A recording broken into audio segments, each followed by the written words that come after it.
Easy one for you today. We're going to do an oil change in a 2016 F-150 with the Ford 5.0 Coyote V8. It's a pretty simple process. Go ahead and warm your truck up, clean off your work area. This should apply to most F-150s 2011 and later, but again, this is specifically for a 2016. Your owner's manual will call for 7.7 quarts of 5W20. I like full synthetic. I like Mobile 1. We are going to need some plastic bags that will make taking off the oil filter a little cleaner. Torque wrench, get your drain plug torqued to 19 foot-pounds. A Sharpie to take notes. On your oil filter tab, oil filter is a FL-500s. Need a shop rag and a 15 millimeter wrench. You should use a deep socket here. Have your oil filter tabs to take notes on and reference from last time. And you also want your drain pan and funnel. All right, so the engine information, which shows the oil life, is saved as one of my favorites in the My View tab. If it is not in yours, you scroll over to the third tab, which is Truck Info.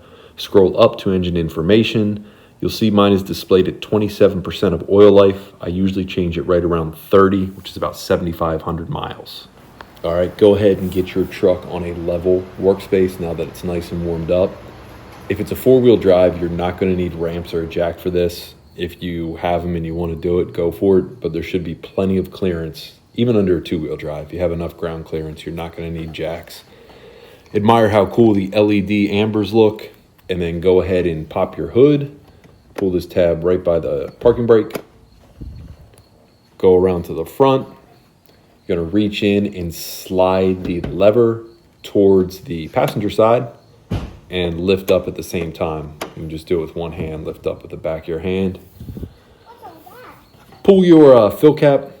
I don't know that it really creates a vacuum, but in theory it would help it drain a little bit easier. Okay, your drain bolt is literally dead center of the truck, pretty much in line with the front axle. So you can access this either by sliding in under the driver or passenger side tire. It doesn't matter. You are going to either want a deep well socket, or what I did, I grabbed an extension. That cross member, I don't know if it's a sway bar, but that black tube prevents you from getting in there with a standard size socket. When I go to put this back on with the torque wrench, a deep well fits fine. So either get a deep well socket or an extension on your socket.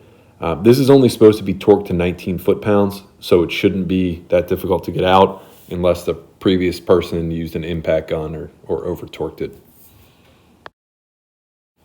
In case you couldn't tell by me constantly pulling my hand away, that oil is super hot. Wear a glove. I have a ton of them. I don't know why I refuse to wear them, but that oil is going to burn your hand, so put a glove on. You are going to be draining out a decent amount of oil, so it'll take a little bit, but there's other stuff you can do while that's finishing up. All right, so oil filter location. Slide under the front of your truck, look directly up. You will see the white spin-on filter. Well, I guess it doesn't have to be white. If it's a frame, it's going to be black and orange. But there's your oil filter, real easy to get to. But every time I do this, I forget that you cannot have a drain pan under your oil pan and your oil filter simultaneously unless it is a massive drain pan. So your options are get oil all over the floor, put your drain bolt back in, or use two oil pans. Right here, you can see me spinning the drain bolt back in. If you do this, remember to either torque it to spec at this time or don't forget to go back and do it, which is what I end up doing here.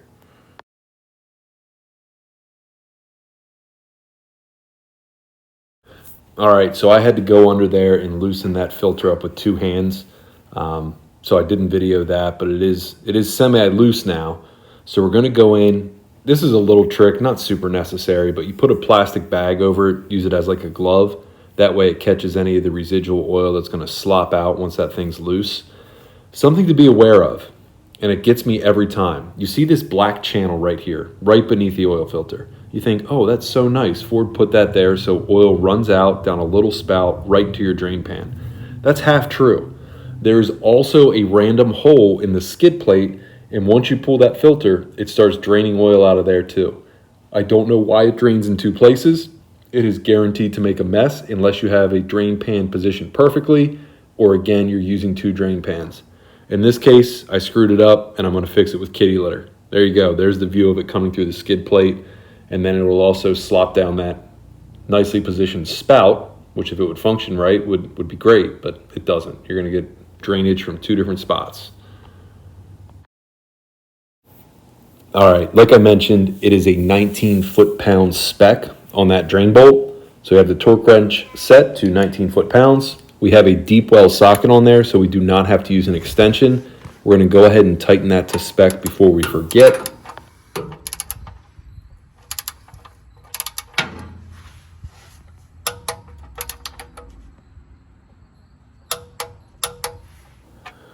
Pull the tab off of your oil filter box.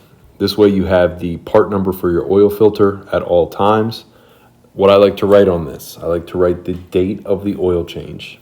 I like to write the mileage of the oil change. I like to write the size of the drain plug so I can just pull out the wrench the first time correctly. I like to write the approximate mileage of the next change, and I like to write the quantity and weight of the oil I'm using. I save this, put it in the glove box. That way I'm all set the next time I need to change the oil. I have all the info right there. Go ahead and get some fresh oil, put it on the seal of the filter. Notice I'm not filling the filter. It installs horizontally and it would make a massive mess. All right, not rocket science. Go ahead and spin the filter back on. It might take you a second to find it if you're trying to use one hand and film at the same time. Just remember, righty-tighty, lefty-loosey. You're going to want to go ahead and hand tighten this. I use a rag to get better grip. This is why I like the Fram oil filters with that sort of a rubberized, texturized grip. But you can get this plenty tight if you use a rag. Oil into it, now you'll be done. Yep. I put oil in this. I put oil in it. Go ahead and get your first 5 quarts in there. Don't need to measure it. You know, you're going to take at least 7.5 to 7.7. Just dump that in there. Then we'll go open up the second 5-quart jug. I actually ordered these from Walmart. They came same day. That was cheap price. I think it was like 26 bucks a piece.